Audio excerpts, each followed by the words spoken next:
Good morning and welcome back to Monza. A chilly morning here in northern Italy on the final day of the GB3 Championship season here in 2025. Now yesterday we crowned our team's champions after Alex Ninovic took the win. Another win, 9th win of the season for our drivers' champion. That means that his team, Rodin Motorsport, win the team's championship for 2025. Still lots to play for though, with all the drivers hoping to get in that elusive top 5 to get their super licence points. This is the final day of the 2025 season. I'm Jon Jackson, Piers alongside me.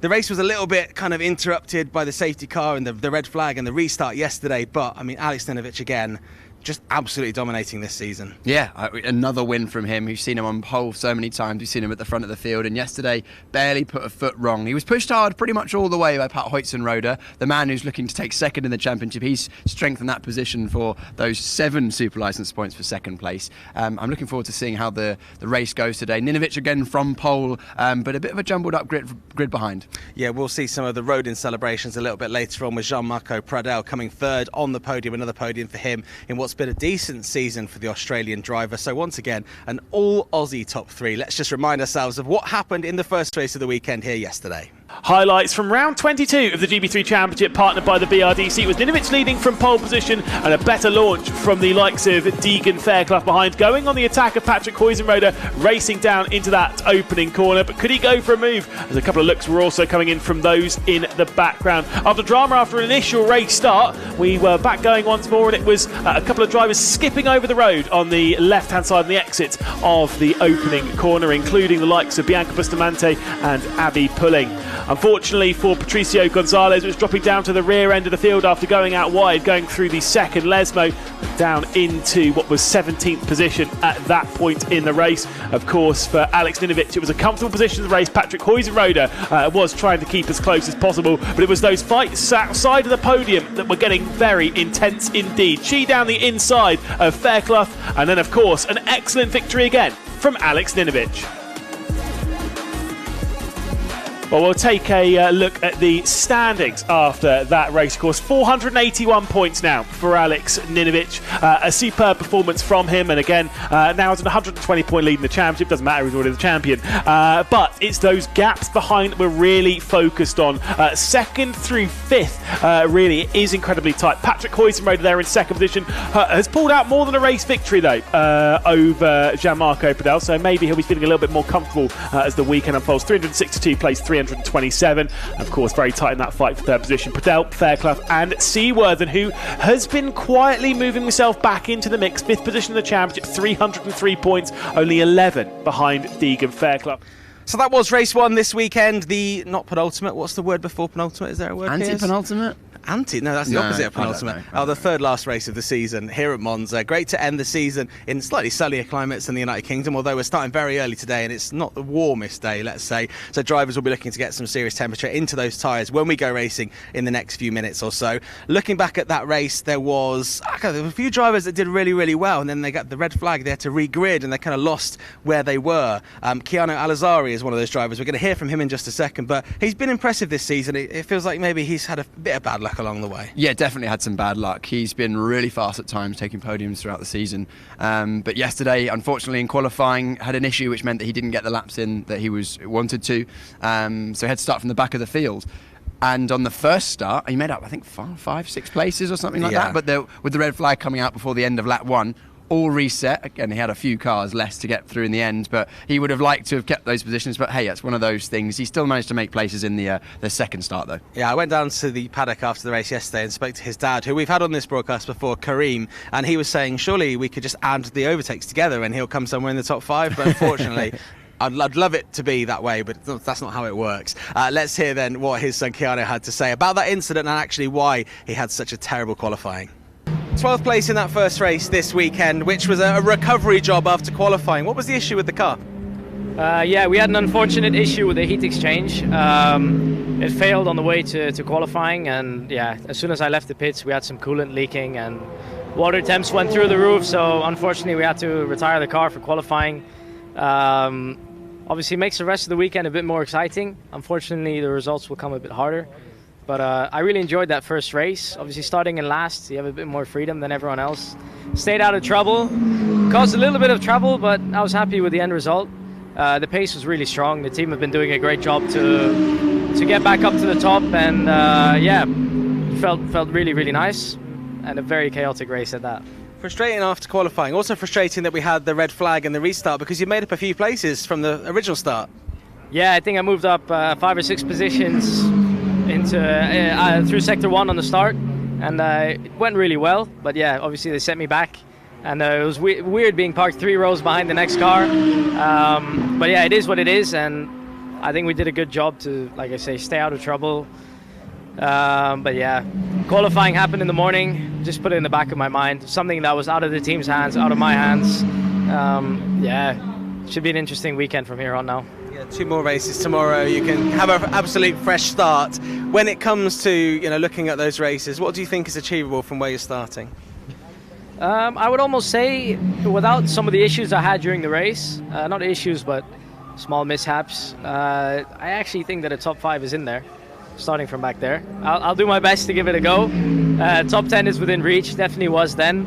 Yeah, like I say, all depends on what happens in front. You got to keep my eyes ahead and see what happens. And I know obviously we've got 2 more races to go this season, but thoughts of next season? Do you know what you're doing? Can you give us any ideas? All I can say is I'm staying with High Tech. Obviously very appreciative to all the support they gave me this year. It's not really in my hands right now what happens. Definitely be at this level. Maybe here, maybe somewhere else, but we're just looking at our options. It's definitely been a great year, learning experience for me. We had our wins, we had our poles, we had our podiums. We had a good string of podiums at one point. Yeah, a few setbacks happened, but I'm very appreciative to the team. And all I know for sure is that I will be High Tech be with High Tech from now on. Few more years, and yeah, like I said, very appreciative to them. Good to know. Well, hopefully this isn't the last time we speak this weekend, and we chat to you after a podium tomorrow. Best of luck. Yeah, I'll do my best. Thank you. That's Keanu Alizari. Look out for him in the bright pink Alpine-sponsored BWT car that we'll see in this race coming up. Piers, you were saying the XL cars looked pretty quick yesterday. Obviously, Patrick Hudson-Roeder was second on the podium, but also Jack Sherwood did all right. Yes, we were watching qualifying, weren't we? Out by Ascari. Great place to watch if you ever come to Monza. Really see the speed of the cars through there. But the 2 teams that really stood out to me in terms of the mid-corner speed and how settled they were through that section of corners, which is quite technical, really, especially with the low downforce, was the Rodins. No shock there. Teams champions already, and Ninovic winning the race, but on second and third place, sorry. But the XLs look really good, and I think they've definitely had an upward trajectory this year. Their first year in the GB3 Championship, looking very strong. Pat Hudson-Roeder second on the grid in the first race, didn't quite have the same pace in the second part of qualifying. But his teammate, Jack Sherwood, started 6th. Kabir Anurag also had a good qualifying as well. Sherwood, unfortunately, just got shuffled back in the race. But, the pace for both the team and Jack this weekend has been really strong. Yeah, we were sat watching qualifying with Jack's family as well, who were cheering him on. So let's hear what he had to say when Piers caught up with him yesterday.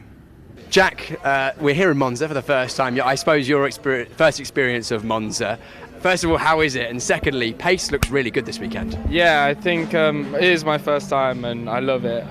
Since the first lap in FP1, I've enjoyed every second, and yeah, what a cool place to finish the season.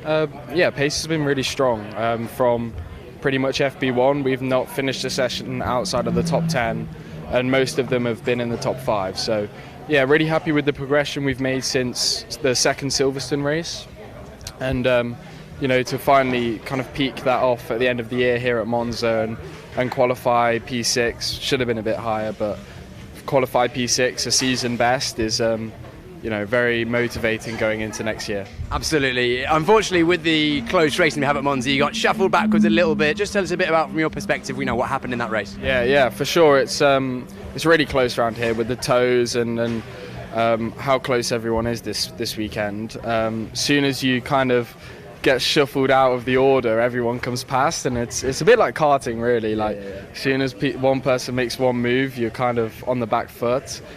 So yeah, unfortunately, me and Kabir just were battling a bit, and then I dropped back, and we both dropped back, and a few people got past, but the pace was really strong after that. Just didn't quite have the opportunity to make a impact with the pace. Got close to Abby a few times, but she's always hard to get past. So, it was close and fair racing, but I enjoyed it. And yeah, looking forward to the next 2. You've got a smile on your face, which says to me you're having a good time on circuit there. Looking ahead to race 2, where are you starting for that one? P17, so got a bit unlucky in Q2 with the slipstream battling and didn't quite get a lap in. But yeah, I mean we're in probably one of the best places to race, so it's not always such a bad thing starting that far back. Would have preferred to start like P5, P6 where I started today, but you can't have everything. So yeah, looking forward to try and move forward in the next two. Look forward to that, Jack. Thanks very much. Thank you very much. Cheers. Someone we've seen around this paddock from his GB4 days, now into GB3, Jack Sherwood. Be interesting to see if he comes back next year. One of the title contenders if he does, I would imagine. We've also got some new faces on the grid. Hillspeed have had a rotating kind of team this year, and they've all done incredibly well. We've got two young drivers who have been very successful here. Both of them been on the podium. Both of them won races here in Italian F4. And I mean, great to see them come in. And Maxim Rem, for example, the German driver, really, really big accolades in karting. But he got in, and we were watching in testing the other day, and he was topping the charts for large parts of the session, and we were like, wow, he's just got into this GB3 car and he's mastered it straight away, which is a sign of a good driver. It is a sign of a good driver, no doubt, but I think the local knowledge will help. A lot of the drivers that are based in the UK, as much as some of the drivers have been here testing, if you've raced here in other categories, it's definitely an advantage. I think we often find that in the UK, drivers who've been successful out in the States or other single-seater categories come to the UK and they struggle to get inside the top 10 in the GB3 Championship, partly because of how competitive it is and how good the drivers are, but also when you know a circuit, you know its intricacies, you've managed to get your head around it in one car, it's then easier than switching to another car. But that's not taking anything away from Max Rem or Newman Shi, because they've done a great job this weekend and what's been a really competitive GB3 grid. Yeah, in that first race, Maxim came and Newman came 5th, I believe. So a really good show, and you think that there might be a good shout for a podium potentially. Let's hear from both of those drivers, starting with the German prodigy, Maxim Rem. So Maxim, welcome to the GB3 Championship. Before we talk about this weekend here at Monza, I'd love to know which car you drove last, which car you kind of got used to before trying your hand at GB3. Yeah, so last year and this year I've been driving the F4 car in the Italian F4 Championship, and yeah, now it's time to sort of step up in the next class. I don't know whether next year I drive the GB3 car or whatever, but for this year, for the last race of the GB3 Championship, it's going to be this. I'm going to be racing with Hillspeed, which I'm very happy to do. They've been very competitive, working together with Roden as well. So I tried to learn as much as I can in this new car here. And obviously it's a big step up from F4. Yeah, you have a lot more downforce, you have a bigger engine, so you have to adapt the driving style a lot. But that's what I'm here for, just learning and learning for next year. I saw you doing some pretty good times in the practice session, so it feels like you've got used to this car very quickly. Yeah, to be honest, I've not really done a lot of days in this car, so yeah, I'm surprised it went this well. I mean, I know this track very well. With the Italian Championship, I've done a lot of laps around here, but yeah, I'm happy that I'm one with the car now, and I think for tomorrow it's just really important to get a slipstream and just do the driving bits in the right lap, and yeah, we see where we get on. For people watching who don't know much about your career so far, you're very successful in karting. Can you just give us a rough idea of your racing history? Yeah, so I've been doing international karting since I was 12. I've done the European Championship, the World Championship, and I won the German Championship in 2022. And yeah, so I've been basically on the international paddock for quite a while now, yeah. You've been travelling around a lot. Who was your idol when you first started racing, and who do you look up to in the world of motorsport? I think it's either, as a German, I think Vettel or Michael Schumacher. I think both of them are my big idols. I would say Michael Schumacher though, to be honest. Yeah. No Nico Hülkenberg? I mean, he's got his first podium now, but obviously I was a kid, I loved the best, so it was Michael and Vettel for me. I love that. What do you think you could achieve this weekend then? Obviously it's the last round of the championship for a lot of the drivers who've been here the whole time, and you're just dipping your toe into this championship, but you know, we've seen that pace already. Yeah, to be honest, I came into this weekend with not so many expectations, to be honest. Just, like I said, trying to learn as much as possible, possibly for this championship next year. So I just try to give my best, and then we see where we're at. But obviously, seeing the results today, a top 5 result would be very nice. But if it's not happening, it's not happening. You know, I'm here to learn, and it's okay if it's not happening. You know. Have you stood on the podium here at Monza before in F4? I won a race here in Monza before, which was quite nice. So obviously, it would be nice to finish this weekend on top. But I think you have to be realistic and not put too much pressure on yourself. Yeah, well, you know what it's like to be up there, so that will spur you on. Best of luck this weekend for you and the rest of the Hill Speed team. Thank you very much. Have a nice day. Newman, welcome to the GB3 Championship here from a sunny Monza. It's your first taste of the car, but you've been at Monza before. Tell us a bit about what you've done this season.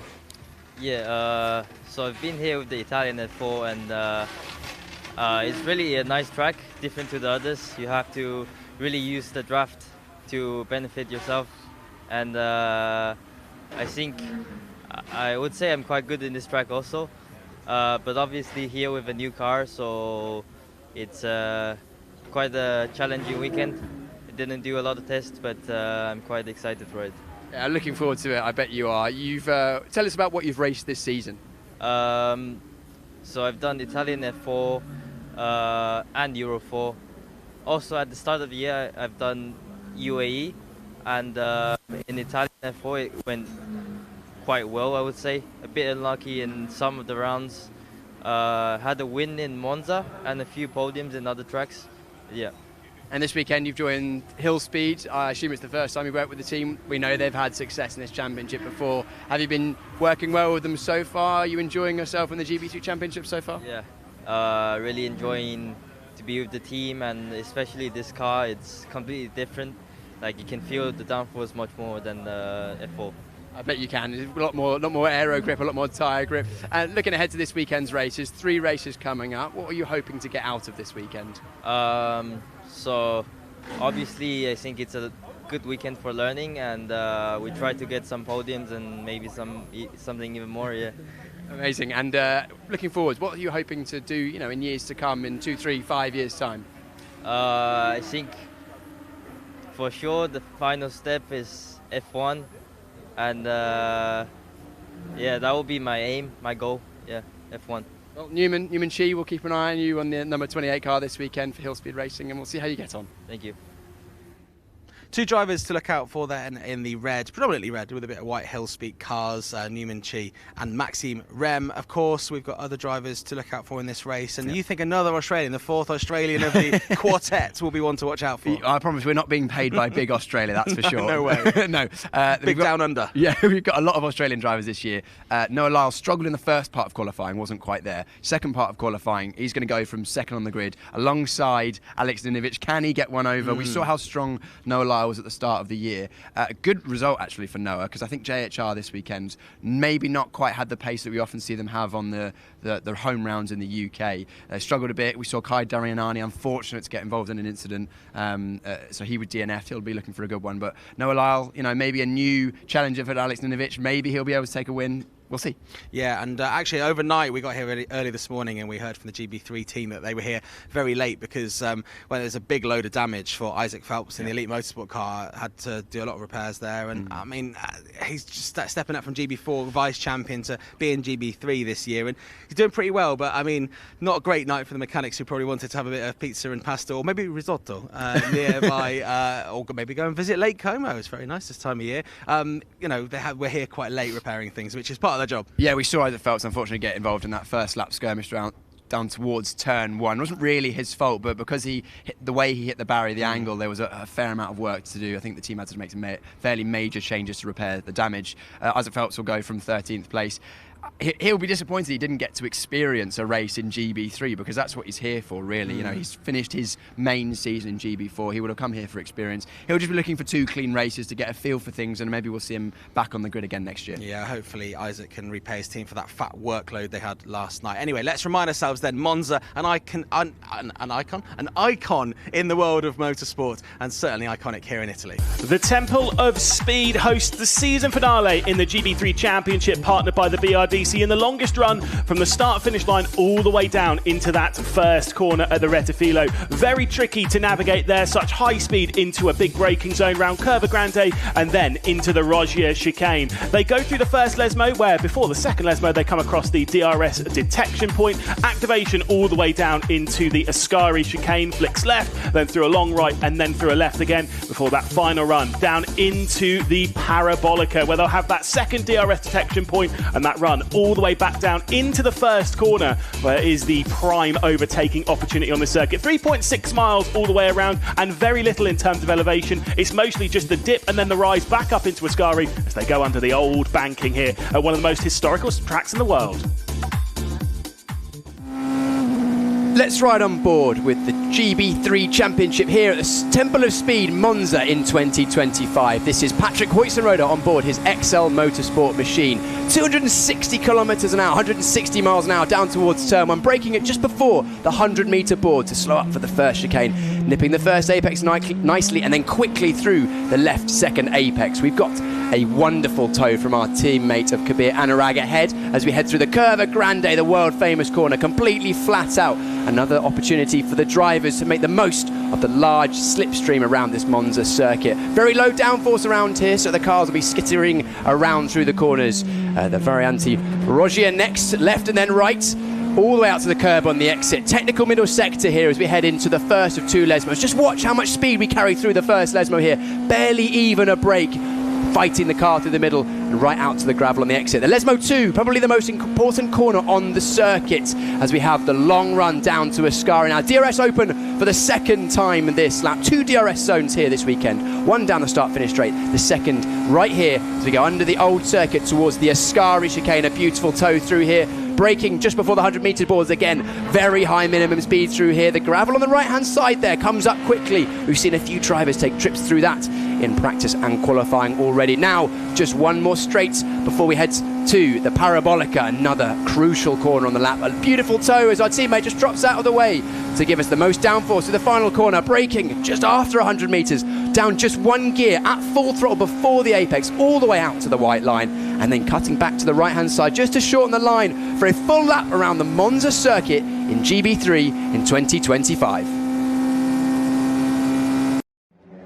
That's where we are here at the Autodromo Nazionale Monza, as the official Italian name. My Italian's getting better the kind of couple of days we've been here. I've been asking for food. I asked for a pistacchio cornetto earlier, which was unfortunately unsuccessful. Have you been using any Italian words? I know so little Italian. No, I know a load. So we are here in the pit lane right now. We're waiting for the race that's on before just to finish, and then we will be bringing you live GB3 action. I have to say, it's been great to be at such an iconic track. Later on, we're going to go and see the banking, famous banking here at Monza. So hopefully we'll maybe get a bit of that in the pre-show for the final race coming up a bit later on. But this race, Piers, could be a bit of a rinse and repeat for Alex Ninovic, I feel. Well, yes. However, here we go. However, I like a however. I like however. You know, I mentioned it earlier on in the pre-show. No lie, I like the fact that he's had a strong start to the season. It's been up and down to the middle of the year. Got a chance in the penultimate race of the season. Oh, here we go. But Stephen's been in touch, by the way, on Twitter, letting me know that it is ante-penultimate, so I was correct. Which means 3. And then what was the 4?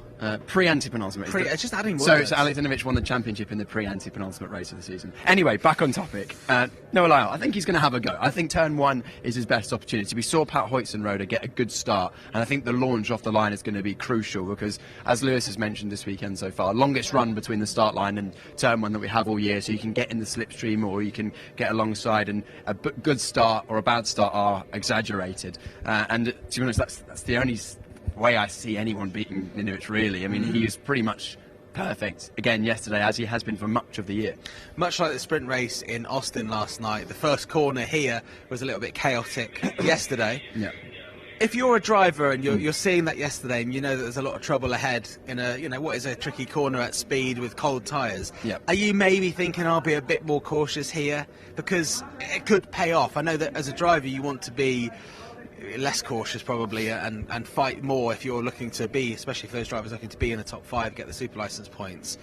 What are your thoughts if you're starting maybe 2nd, 3rd, 4th, maybe 5th row? Do you know what? It really is a tough balance that the drivers have to take, and it's very much risk versus reward because, yes, some of the drivers will have looked at what happened yesterday and be thinking maybe I'll just get through the first corner and see how it goes from there. But at the same time, we heard from Jack Sherwood just a moment ago. He said he just got shuffled out of the train at one point, and then your momentum is backwards, and if you start on the back foot you're going to go backwards. If you start well, it really gives you good momentum to go forwards, especially as you mentioned in that mid-pack. So maybe the drivers, especially towards the back of the pack, might give themselves just a little bit more margin. They will have had they've had 2 attempts of breaking down towards turn 1 now, so they're maybe a bit more wise as to where they're going to need to brake, how the car's going to feel, whether they're going to lock up, how the drivers around them are going to be positioning their cars. Because this is the first time we've raced here at Monza in this championship. Most of the drivers on the grid haven't raced here before, so it does take a little while to figure out how the lay of the land is. A lot is settled, of course, already. There are still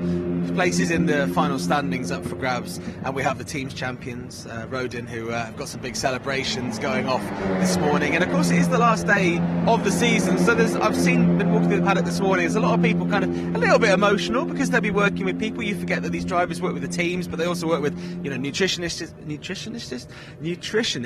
personal trainers, you know, media people, PRs, photographers, and it's, you know, it's kind of it's like the last day of school, isn't it? So as much as you've got to focus on what you're doing, you may not see these people for a long time, or you may not work with them again. Well, exactly. A lot of these drivers will hope to maybe move up. We've heard from Keanu Al-Azari. He's signed up with High Tech by the sounds of it for the next few years and whatever he ends up doing. But other drivers, you know, they'll work with a team here, and let's say the likes of JHR, they don't have a team in the higher categories where the drivers are moving up and onwards. So that's likely that drivers who don't do GB3 in that team next year, they may not work with JHR again, at least for a fair while. So, you know, you're right, it's a bit of last year school vibes, and it is sad, you know, if you've had a good season, you've enjoyed the year, whether it's been good or bad on circuit, you know, you've got to grow and make friends in a team, and it's something that then you have to then redo next year. And, you know, a lot of the drivers look back on this stage of their career very fondly. A lot of the drivers in Formula 1 talk about Formula 3 level racing as some of the most fun times of their career. We'll have to see if there's anyone signing each other's shirts out the back like the last day of school. I remember that. Now, Alex Tenovic back at Donington Park did admit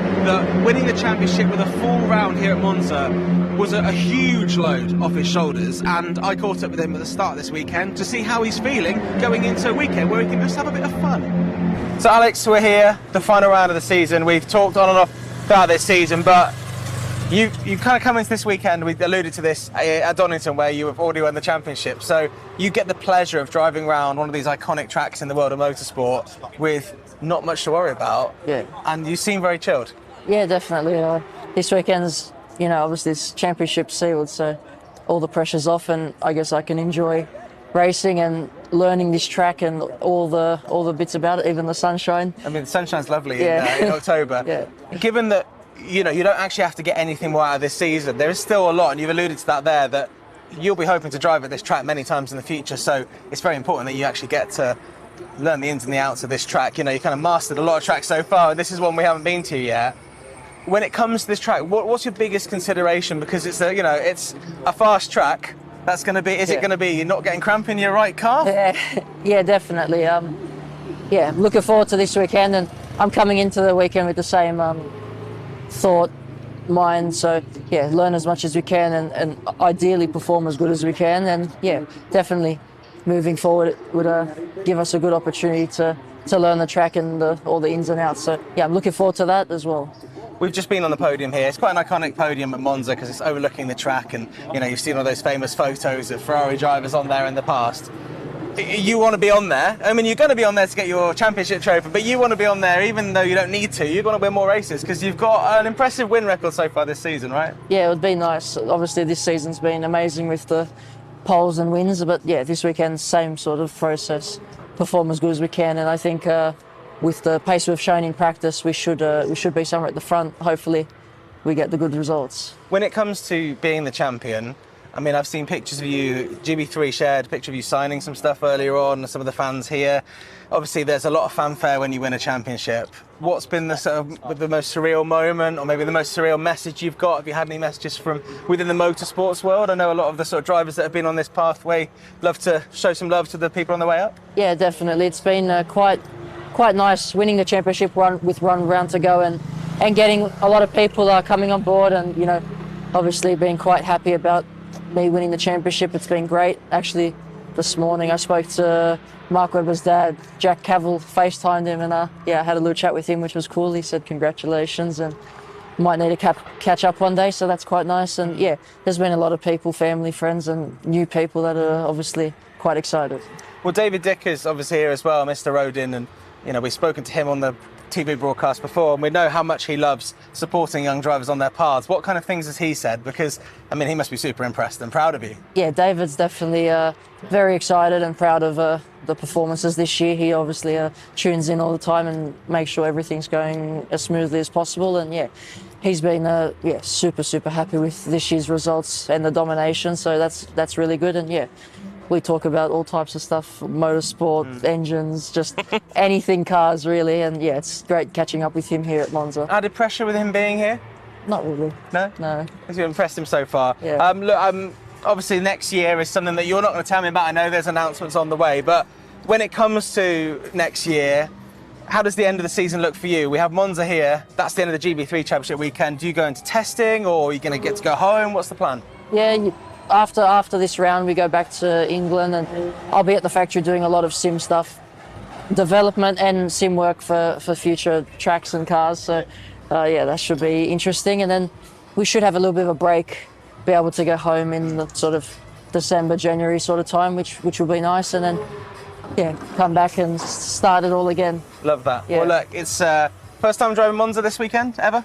We did on the sim. I've done a bit, and we did do a 2-day test here last year. Nice. In the cold winter sort of weather, so it was interesting. Well, let's hope the sun sticks around. It's going to be fascinating to see how you get on. I have a feeling you might be on the podium. I mean, we're going to end this little walk and talk next to your car here. You're going to be feeling a little bit sad to leave it behind after this weekend? Yeah, definitely. It's quite nice the way the year's gone. So yeah, it's definitely a car that I quite like, and yeah, I'm super happy I'll be able to drive it once more at Snetterton in a few weeks, which will be nice. And then from there, I'll probably have to say goodbye. Will they give you like a bit of the car to maybe keep as a memento, like maybe a damaged front wing or something like that? I don't know. I'll have to ask. No, you should get that. Yeah. Well, look, best of luck this weekend. We look forward to watching you race as the champion this weekend at Monza, and we look forward to watching what you do next year. Yeah.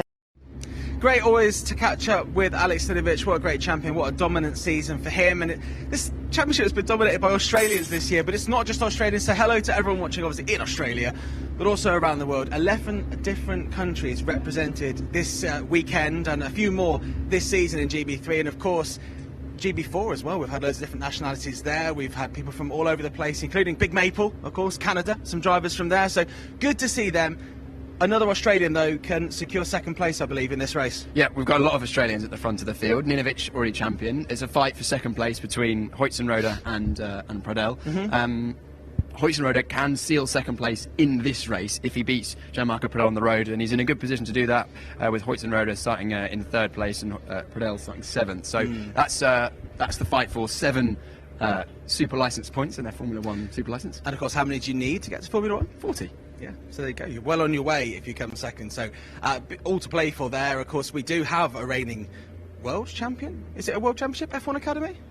I think it is. Yeah, FIA accredited. Yeah, let's go with that. We've got a reigning world champion in our midst, and we've enjoyed seeing Abby Pulling this year, and we have Bianca Bustamante as well. So it's good to see graduates from F1 Academy coming up to GB3. And of course, you know, we've got young drivers like Isaac Phelps, who's making his debut in GB3 this weekend, having come second in GB4. And then, of course, we'll have more and more drivers kind of making their way up the ladder. So I imagine right now there are drivers that will know they're driving in GB3 next year, who are driving in lower categories. And it must be really cool for them to watch these cars come out, with obviously some changes coming to the car next year. And before the last show of the weekend, a little bit later on today, we're going to see a few more of those changes. But I know you're particularly excited about those changes. Absolutely. Yeah, looking forward to seeing how the championship progresses in terms of new drivers, but also we've had a big change this year with the new cars that look very different. There's been a success on circuit, the racing's been great, but even more to come. We won't give too much away though. No, absolutely not. We will bring you that a little bit later on, but as you can see behind us, the cars are heading out to the grid where they'll do a formation lap before the start of the race. Piers is going to run under the very warm underpass, which won't be too bad, I'm sure, because it's absolutely freezing here in Monza as we go racing for the second time this weekend in Italy.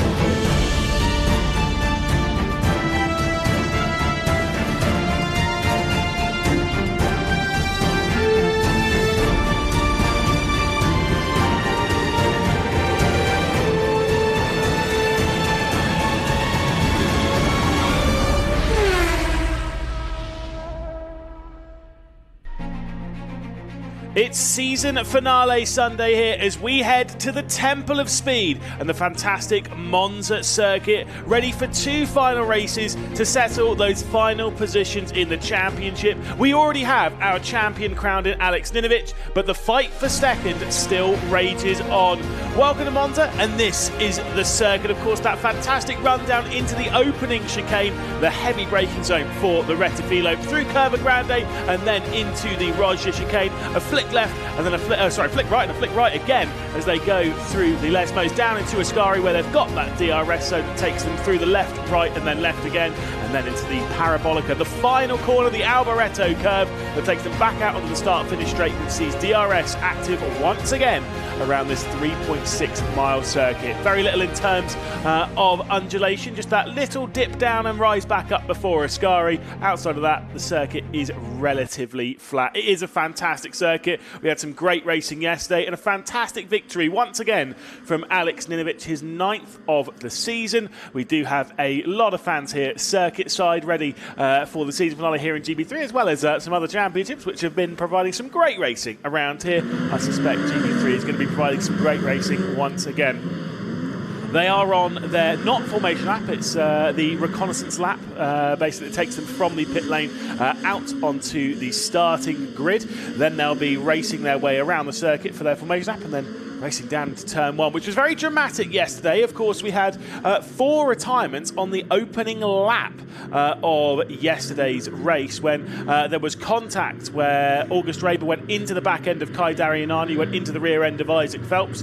And then, of course, there was also an incident between Rodrigo Gonzalez and Bart Harrison, who, for note, Harrison has also received a 3-place grid penalty for this race. Now, they'll line themselves up on the grid before they begin their formation lap, and they'll head their way around, obviously trying to keep their noses clean. You can see, of course, they're a slightly different front row of the grid from yesterday's race. Alex Ninovic will start alongside Noah Lal. It is once again a double pole position for Alex Ninovic. He is absolutely in control. Keanu Alazari there will start from the rear end of the field, made up a fair few spots yesterday. Did start from the final position on the grid and was able to work his way up into 12th spot. So looking forward to maybe seeing what he could do in this race once again. A few drivers slightly out of position in the fight for second in the championship. Just to give you a bit of an update, 38 points separates second and third. Patrick Huizenroder ahead of Gianmarco Pradel. Basically,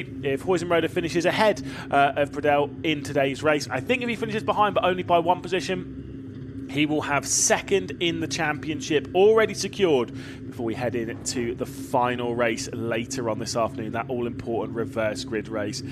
Piers Priory is taking a little bit longer to get up to the comms box here today. Maybe not quite as fit as yesterday, I don't know. There's a lot of steps between here and there, that's for sure. As we get off the grid, they're starting the warm-up lap, and it's going to be important today. Very, very cold out there. My hands are absolutely frozen. It mustn't be much above 10, 11 degrees. 12. It says 12 degrees. No, it feels like 5 out there at the moment. So we had a Clio Cup race right before this one, and they could barely even get a lap without spinning on those cold tyres. So that's going to be crucial to get a good first lap. I will say the track temperature is half what it was yesterday. It was 30 degrees track temperature yesterday. It's 15 degrees. That will have a significant impact on the drivers around here. They did struggle a little bit into Ascari in qualifying. Let's take a look at the starting grid though for the race. It's Alex Ninovic starting from pole position alongside Noah Lal on the front row, and it's all Australia, first, second and third. Big down under indeed. Patrick Huizenroder in third position. Deegan Fairclough will start from 4th place. Newman G will start from 5th place. Another great qualifying for his.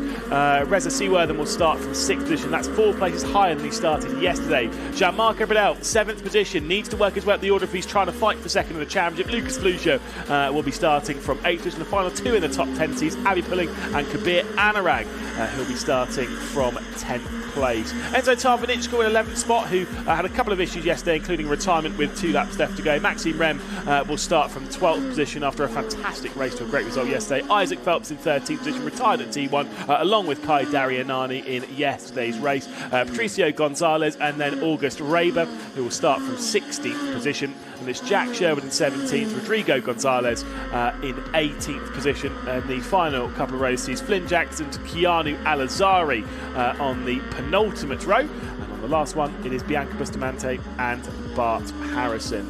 I've got a few stats for you. Get a load of this. They've got some good ones for you.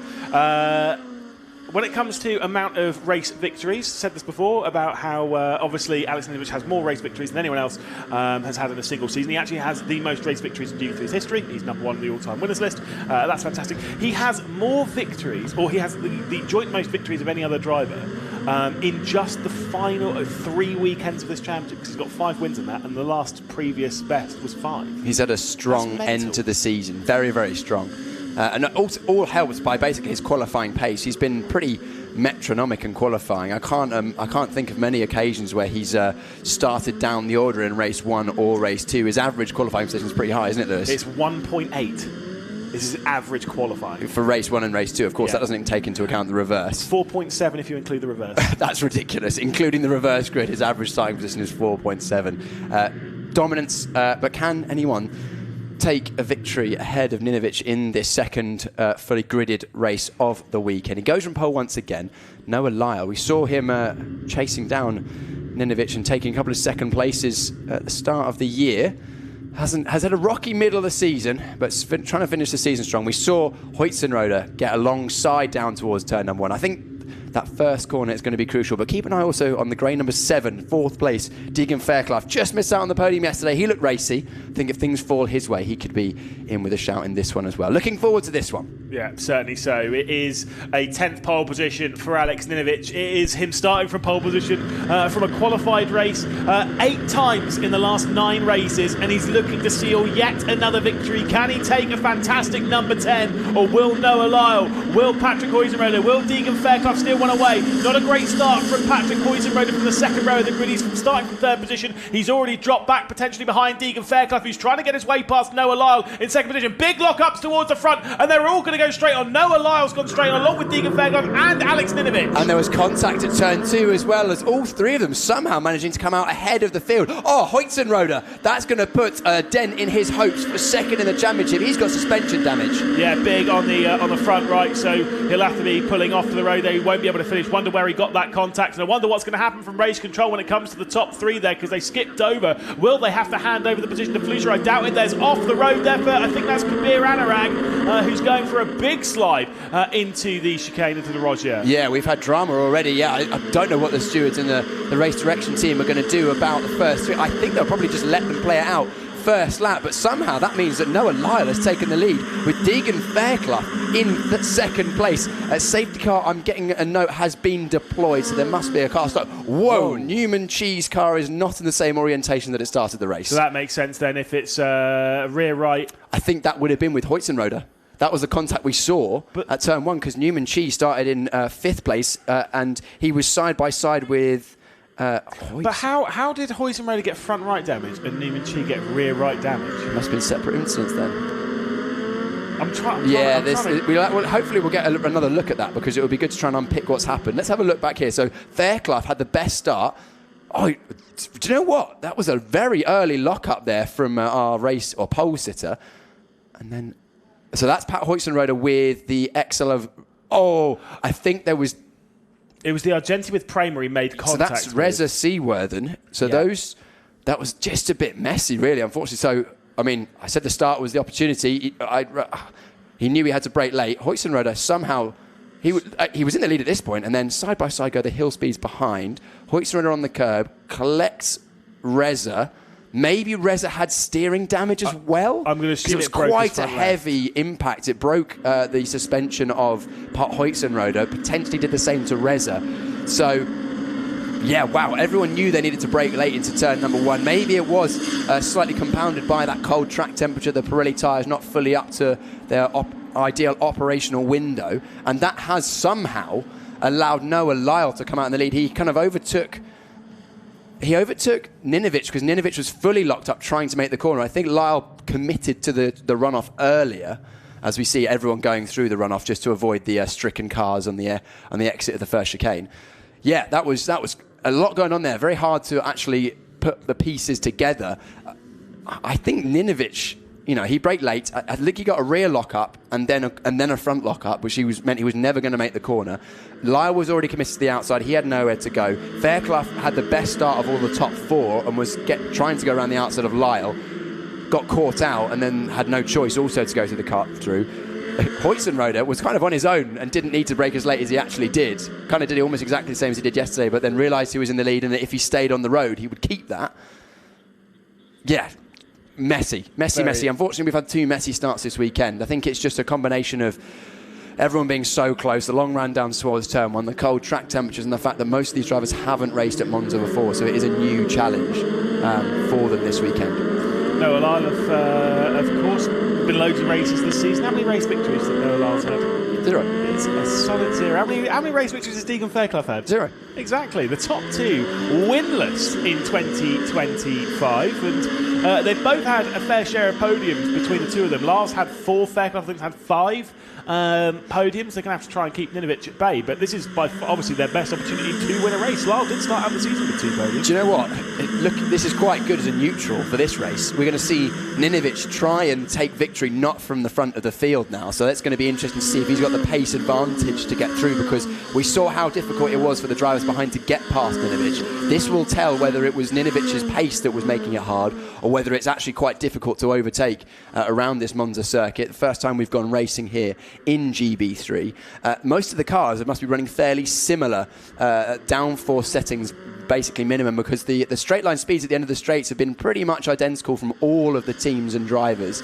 So that's maybe potentially meaning or a slight causal effect as to why we're not seeing that many overtakes from turn number 1. You can see the gravel already through the exit of the Scarra chicane there as the safety car drops it as Noah Lyle now takes control of the lead of the race. It was not much further forward than here where Ninovich decided to go flat out, and I think Lyle is just trying to catch everyone out. You can see Deegan Fairclough in the 7 right behind with the black nose high-tech TGR car there. He's ready to pounce as soon as Noah Lyle touches that accelerator, which looks like it's going to be fairly soon, maybe in the middle of the parabolica.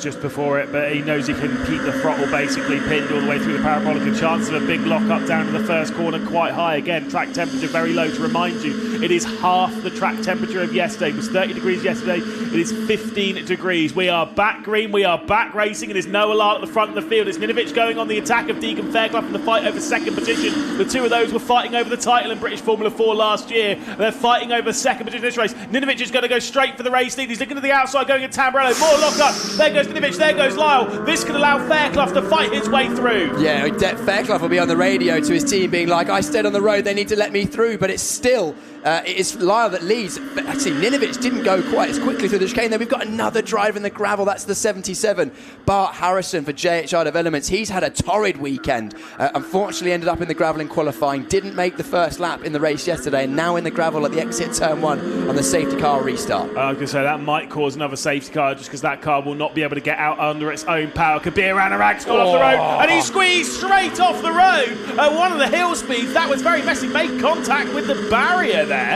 Yeah, we've seen that. Was that in the Porsche? I think it was in the Porsche. Oh, it's broken suspension. Is that Flucia? Or is that the 71? That is Max Rem. So Rem will feel pretty aggrieved at that, I think. That was an aggressive defence, and in my opinion, probably a bit too far there from the hills, the XL car there, pushing a driver that's alongside you off the road. And we've seen a pretty hefty incident in exactly that spot due to exactly that in the Porsche Super Cup this year, actually. A driver forced another driver on the inside of the Lesmo 1, which then caused that driver to clatter into a couple in the first Lesmo. So it's a move we've seen before, but that driver in the Super Cup was penalised for that pretty heavily. So I expect something similar to come out here. I think both of those drivers were never going to make that. No. That's why Lyle was able to keep the lead and Ninovich dropped further back, because Lyle didn't go through the cut-through. Oh, and there's the contact. Isaac Phelps was the one who made contact with the 77 there of Bart Harrison. I think, so here we go. Lyle was never going to make that corner. Not a chance. Now, I think Lyle did lift off to allow Deegan Fairclough to come through, understanding that he skipped over and he obviously can't hold on to that. But we're going to see once again here, Isaac Phelps is on the inside. Not sure Harrison gave That was alongside, wasn't he? Yeah, I'm not sure he gave enough room. Do you know what? Should we hand that over to the stewards to make a decision on that one, shall we, Lewis? Rodrigo Gonzalez just getting 2 wheels on the dirt on the braking zone of the Rogier. Yeah, indeed. We'll see the incident here. So, watching the background, Kabir Ranarag off the road. Now he moves over, and the car... It's hard because actually he started the move before there was an overlap. But by the time he was at the white line, Rem was there. So again, I'm just gonna hand that over to the stewards. Good job that we're not the ones making the decisions. They have far more to look at than we do, of course, in the commentary box. They'll have the onboard video from both drivers, front and rear. They'll be able to see the telemetry, when they lifted, where they were accelerating, the speeds of the cars at that point.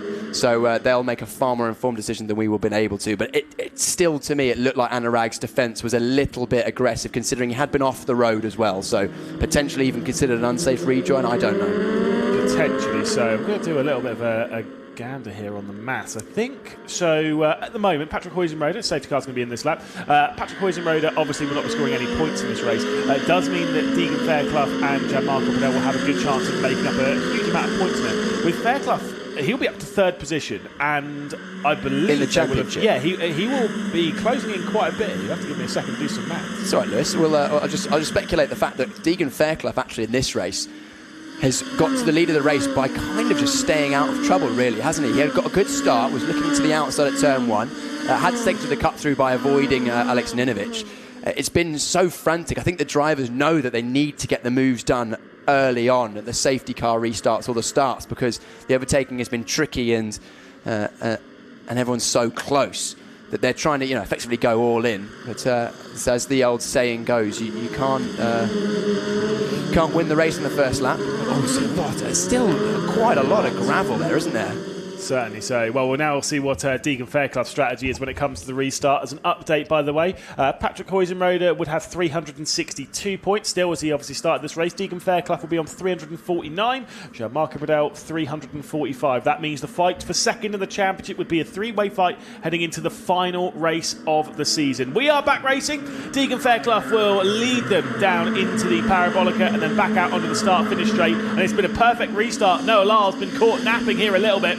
And Fairclough will check off into the distance. Let's see if Ninovic can maybe find his way through. Near contact between second and third on the race down into turn 1 on the previous restart. How is it going to go this time? Lock-ups on the front right. Easy for me to say. See if there's going to be anything. Ninovic is already through on Lyle, so he carried so much speed off of the final corner. They do finally find the racetrack through the opening chicane. Yeah, no, DRS at this stage. DRS will be enabled I think on the next lap after the safety car. So Fairclough with the best safety car restart we've seen this weekend over the line with a nearly 8/10 of a second gap over what was Noah Lyle. However, now he's got championship winner and yesterday's race winner, Ninovic, chasing him down. It looks like that gap visually has already come down as Deegan Fairclough is punching that hole in the air for the rest of the field. Oh, Keanu Alazari nearly had contact there with Enzo Tarvinichko. Alazari, by the way, from basically back of the field up to 9th position. Once again, another fantastic start.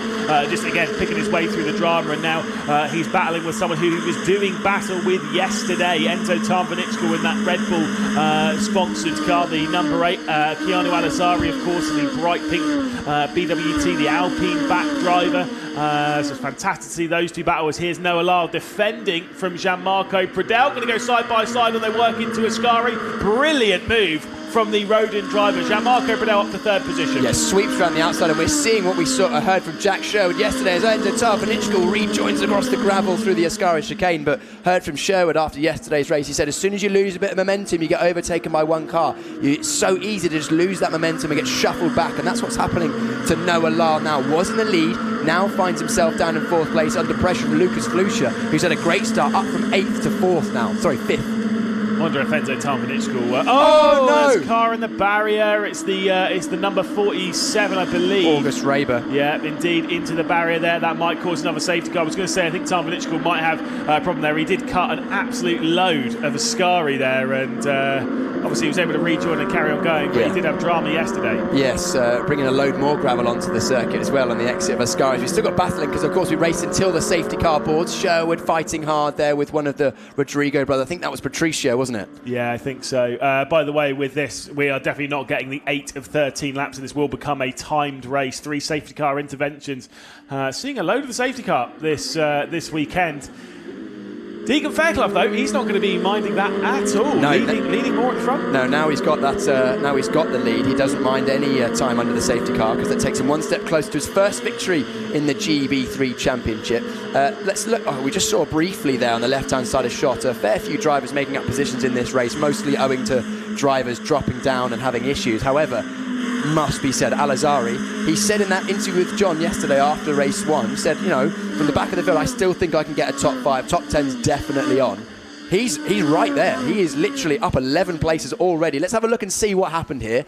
Side by side. Oh, just a lock-up. Just broke too late, unfortunately, for August Raber. And then as soon as you're off the racing line on the marbles, you're on a one-way ticket, and the tyre barrier is doing a good job of absorbing the impact there. A few years ago, that might have been all right. Obviously, it was all tarmac on the exit of Parabolica. They put the gravel back in.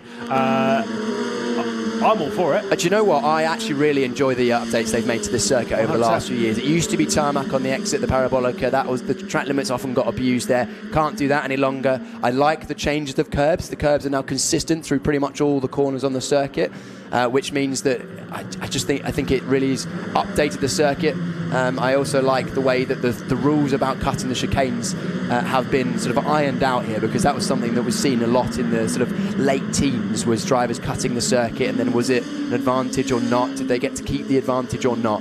Whereas now there's pretty much well-defined things. If you miss the chicane at turn 1, you kind of have to go through the bollards, unless you go through the gravel track, which we saw Hoytsenrode do yesterday, and then you can't keep the position. And then at the Rogier as well. If you touch the gravel this weekend, you have to then rejoin the circuit a much shallower angle. You have to go all the way along the runoff area. If you don't go through the little gravel strip, you must go around the bollards that we've seen the likes of Formula 1, Formula 2 and Formula 3 use as well. So it's really good updates, and really good to have this circuit on the GB3 calendar. I'm loving seeing these cars go around here. They sound great, they look great. It really allows them to stretch their legs and provide great racing. As we can see at the bottom of the screen there, we're going to get some more racing, although as you mentioned, Lewis, it does look like we're going to go to time. 10 minutes now, so at the line I imagine that'll be about 8.5 minutes or thereabouts of racing left to go, assuming we have no interruptions. Yeah, certainly so. Again, like you were saying, love the idea of racing around here. It's such a great site there, really on the limit around here, that's got to be said. And Fairclough at the moment, he'll certainly be pushing as hard as he can for that victory. He's going to be under a lot of pressure, and I don't think he's going to catch Ninovic out the way that he caught out Noah Lyle. It was a perfect safety car restart, but he's kind of shown his hand there now, hasn't he? He went early, which caught Lyle out, and unfortunately that was the beginning of the end of Lyle's hopes of a race. Well, I say it's the end. It's not the end, is it? He's still got an opportunity, but it's going to be hard for Lyle to make it through past Pradel, Ninovic and Fairclough now, unless we see any more drama. But hearing from the drivers, spoke to a couple of them ahead of the weekend. They were saying that it's actually quite different driving this circuit on this in real life compared to the simulator. I've driven this on the simulator a fair amount, and it's not one of my favourites, I would say. I don't hate it, but it's not the most challenging, especially on the simulator. But they were saying in real life it's a real challenge, because you've got so much less downforce than you run at other circuits. The speed is so high, the curbs as well, the way they affect the way that the car drives. It's actually quite a nice challenge for these drivers, and very different to a lot of the circuits we experience in the UK. Indeed. Deegan Fairclough then changing up the tactics. Fairclough looking for his first victory, and you can see him almost geeing himself up in that car. Can he set his sights on victory? Can he take it? Can he defend from our GB3 champion of 2025? 9 victories for Ninovic, no victories for Fairclough. The race is back underway with 8 minutes and 15 seconds left to go in the race. It does become a timed race. Should be 5 laps at the line for Fairclough to be able to hang on. Ninovic is there though, and he's much closer than Lyle was on the previous run down into the first corner. I'm sure that Ninovic is going to look, but can Fairclough hold him off? They go into the braking zone as they walk down into the Rettifilo, the opening chicane of the lap. Looks to the outside coming in from Ninovic. Lock up there from Fairclough, and he's gone straight on, as does Ninovic as well. Will Jean-Marco Pradel walk his way through to the race lead? Yeah, it's going to be Fairclough's going to have a slow exit out of that polystyrene chicane, and now he's under pressure. Is he going to have to let Ninovic through? I think he has, but actually he doesn't know that Ninovic didn't make the corner, so potentially maybe actually giving up that position a little softly there, but at least he's definitely not going to get a penalty. And now look at the yellow highlighted white fronted Rodin of 21, Jean-Marco Pradel trying to make the position. Ninovic back in the lead. Yeah, and will he be able to run away from the field right now? You know that Fairclough, all that's going through his mind is, I cannot let him go.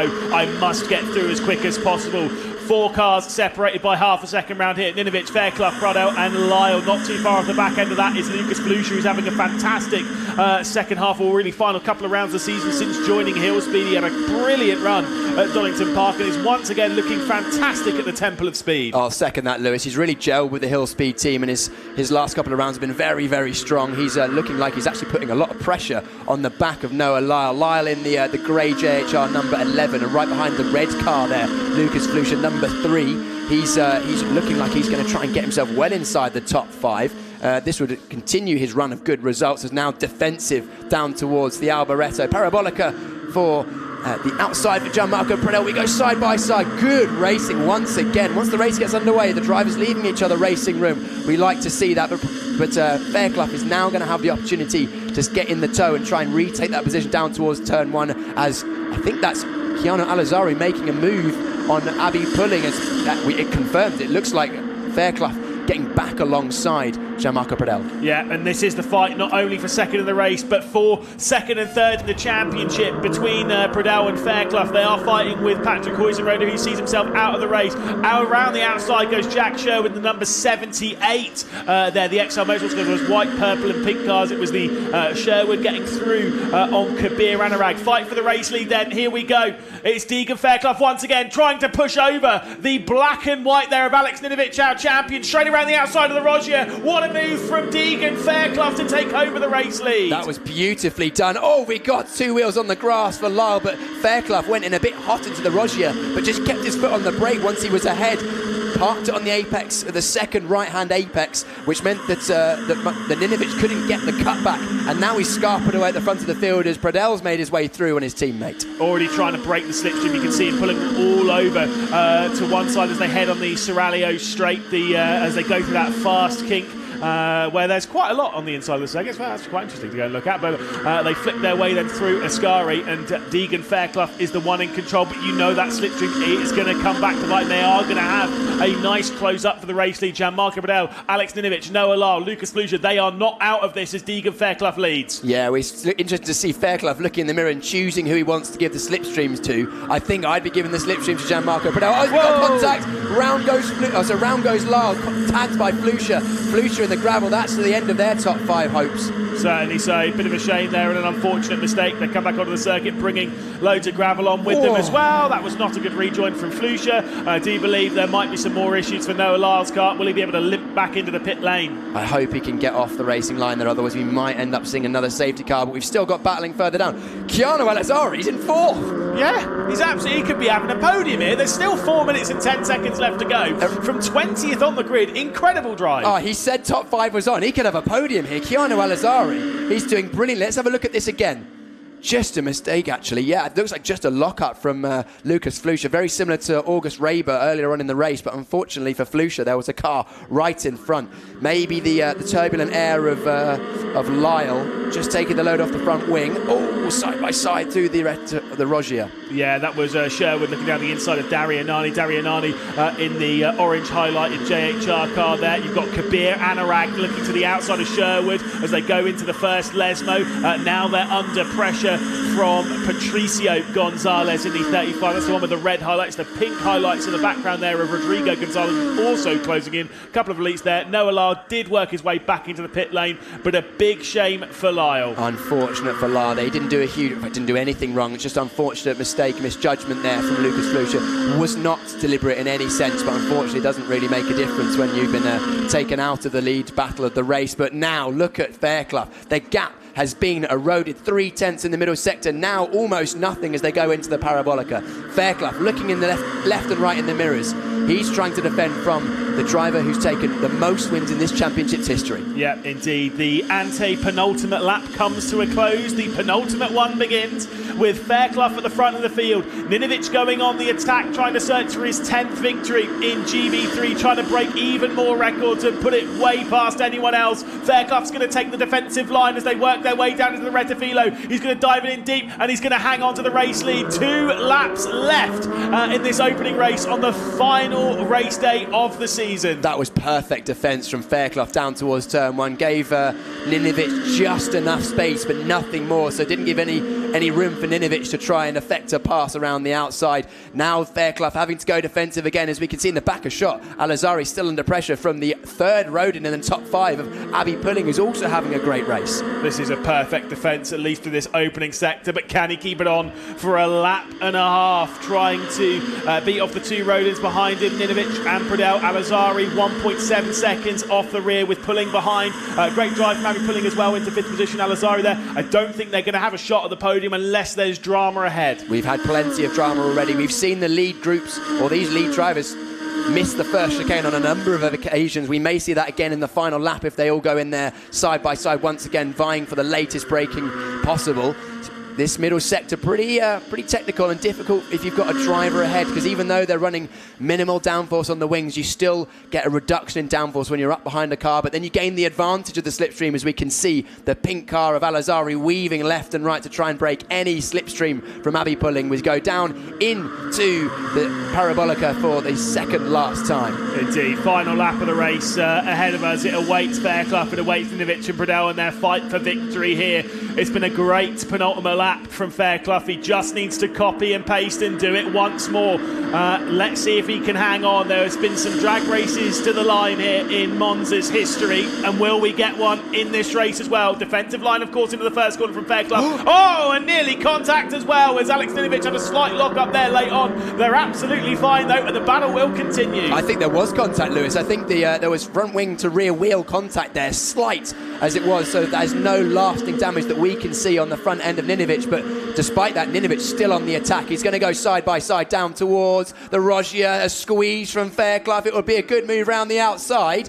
Ninovic can't get it done. Will Fairclough stop it on the apex? He does. Very good defensive driving, I must say. We've always praised the aggressive overtaking of Fairclough, but he's shown his defensive prowess in this race. And we've seen quite a lot on this lap and the last couple of laps, his ability to use the entire race circuit. Watch him here all the way over to the grass. Yeah, that's something that we've spoken about in GB4. Tom Mills famously used to do that, hang a wheel over the edge of the road on the way in. Risky, but it allows you the best run through the corner. Is actually a good middle sector from Fairclough, has allowed him to pull ever so slightly ahead. Watch him here into Ascari. Watch how much he uses. There's the white line. There's the grass. Incredible driving. Precision. From Fairclough. Such precision. And you can see the cars moving around through Ascari. I think that's going to be it. I don't think that Pradel's going to have enough to get past Ninovic, and I don't think Ninovic is going to be able to effect a move down towards the Parabolica unless he goes in for a last-moment drive, but I don't think he'll chance that. He doesn't want to affect the championship battle for 2nd place. It'll only be the 2nd time that Ninovic has finished on the podium this season. It's not been a victory for Deegan Fairclough. He's had a whole host of podiums, but for the first time it's going to be Deegan Fairclough across the line to take victory here at the Temple of Speed. Round 23 of the GB3 Championship, partnered by the BRDC, goes to Fairclough for the first time. Ninovic and Pradel behind in 2nd and 3rd. Then Al-Azhari 20th to 4th place. What a stunning drive. Good day for the high-tech so far. They may be a little bit disappointed after the struggles of yesterday, but today Fairclough gets one over on our champion, takes the win, his first in the championship.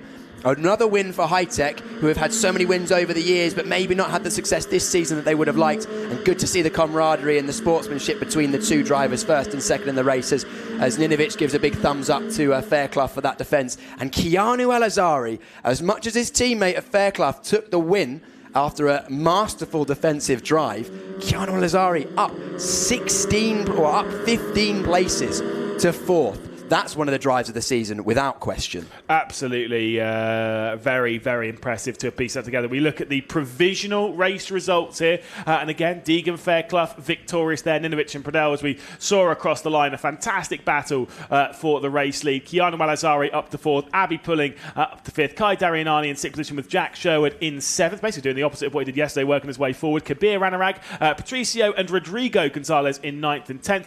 Isaac Phelps in 11th position, just outside of the top 10 with Flynn Jacks. Lucas Flusher and Bianca Bustamante round out the finishers. I do believe that we've got retirements from Tarvanitschkel, from Lyle, from Raber, from Rem, from Harrison, from Huizenrode, from Chi, and from Seaworthen. Absolutely crazy. A big list of drama. Worth the mention for Darianani as well. He made up a lot of positions. Finished in 6th place. Kind of went under the radar a little bit because we were concentrated on that lead battle, but a great drive from him to go from 14th to 6th. Another 8 position gained. Darianani, tough day yesterday, well recovered today. Unfortunately, again, we didn't see a huge amount of that because there was so much going on at the front of the field, but good to see him have a really strong end to the year for the JHR developments, and also at least give JHR something to be happy about after, unfortunately, seeing their teammate of Noah Lyle get shuffled out of the way at the Parabolica with a few laps to go. He was in that lead group for the first half of the race. So good to see Deegan Fairclough there put on a great drive, one that we've been waiting for. There is also a car. Is that the recovered car of... August Raber, must be. Yeah, maybe it was just taken behind the barrier for a moment. But what I was going to say is, obviously, so from the start of the season, we were expecting to see Fairclough and Ninovic battle for the title. Last Ninovic ran away from everyone else. You can see them rolling into pit lane, and I think we're going to get a look at highlights from the race. You can see what it means to the high-tech team there. Fist pumps all round. And that's a lot of energy, a lot of work that's gone in this season for them. They've been used to finding their podiums coming easily. This year, maybe haven't quite got on top of this new car as quickly as they would have liked. Hugs, you can see there, Deegan jumping out, Hugs from the team. High-Tech are a very, very polished outfit. They know what they're doing, and they're proving it now here at Monza. Potentially, a bit of experience from this team that have raced in this circuit in other categories in years gone by. And they've used that experience to give their drivers a good package this weekend. Certainly will. That victory will definitely be a load of us back after what has been a tricky season for Fairclough, but a brilliant drive to victory, and not an easy track to defend around is this one. There's Jonathan Palmer, the chief executive of MSV, straight over to congratulate Deegan Fairclough. Of course, they're our champion, and Gianmarco Pradel as well, who battle over second in the title. Of course, we've got the likes in that second battle for second in the championship, just to touch on that quickly. Huizenrode, Fairclough, Pradel, they are all separated now by 14 points in the fight for second. All to play for. I'm looking forward to that. That's going to be quite entertaining to watch there. As you can see, John Cavill in the back of shot there. He's the one that provides the Jack Cavill Pole Position Cup and also provides the drivers with the trophies and the check for pole position, of which Ninovic has taken a fair few of this year. Good to see John here making his way out for the final race of the season. I'm very much looking forward, Lewis, to that battle for second in the final race of the year. It's the reverse grid race as well, so bonus points for places gained from grid position. We'll keep you updated as to what drivers are able to do when we get the official grid for that reverse grid race. Unfortunately for Patrick Huizenrode, that's meant that he's got a lot more pressure on his shoulders for second, because it looked like at the start of this race he was odds-on favourite, but now he needs a good result in that final race of the season to clinch that one and those extra or those 2 additional points in the super licence that you get for finishing second as opposed to third. Yeah, and that is a big deal. We'll say, by the way, Alex Ninovic will also win his 3rd consecutive Omologato Ones to Watch award, so he'll get one of those fantastic one-off watches. He's won less than I thought. He's only won 4 of them this season. I thought he won more than that. Well, he's still only got 2 wrists, so... That's true. Maybe he's got a little collection going. I wonder if the watches are all identical or if they're all one-of-ones. I haven't actually seen the watches up close and personal, so maybe we can ask Alex Ninovic about that, because maybe he'll have them pride of place in his bedroom. Or it'd be interesting, because obviously he's an Australian driver. He's clearly emigrated. I don't know if he's fully emigrated, but he's been living in the UK this season and will have a base somewhere. I wonder if he's got them in his bedroom and what he plans to do with them. I'm sure he has them quite close to his heart. Either way, let's take a look at highlights from the race.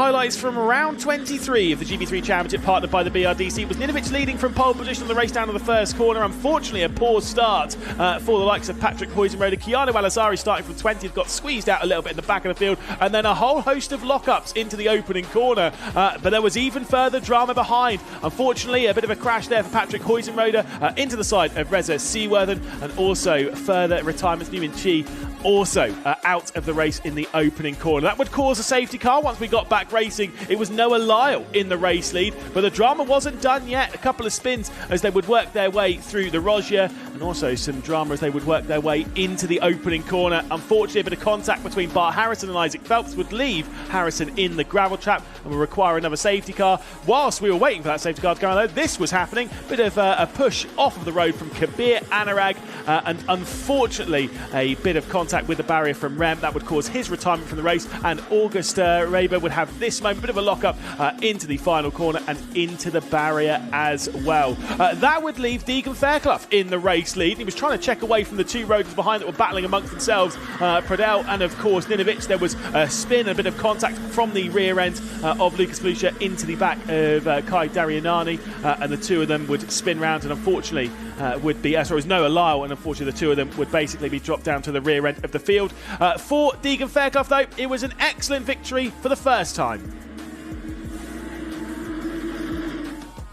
So we'll take a look at the standings, of course. Ninovic well clear of everyone, and he's never going to win that. Oh, he's going to run away from everyone. He's never going to be challenged, obviously. Those points gaps far too large. That's why he's the champion. Patrick Huizenrode, though, second position, 362 points. 349 for Deegan Fairclough, 348 for Gianmarco Pradel. 14 points separating second through fourth. Absolutely incredible. It does mean, though, with all of those behind, Reza Seaworthen is no longer in that fight for second. Keanu Alazari will be looking for those that final super license points. Noah Lyle as well, 7th position.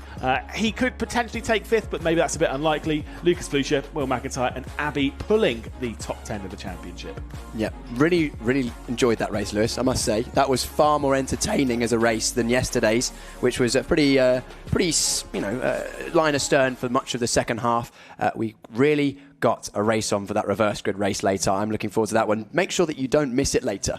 Certainly so. Later on in the day, of course, we'll be having race 3 of the weekend, the all-important reverse grid race. Should be very, very exciting. You can catch it here on the MSV YouTube channel and, of course, out there on social media. It's been a brilliant couple of races here at the Temple of Speed, and we'll be seeing you later on for our final race of the season. Should be incredible. Have to come and see.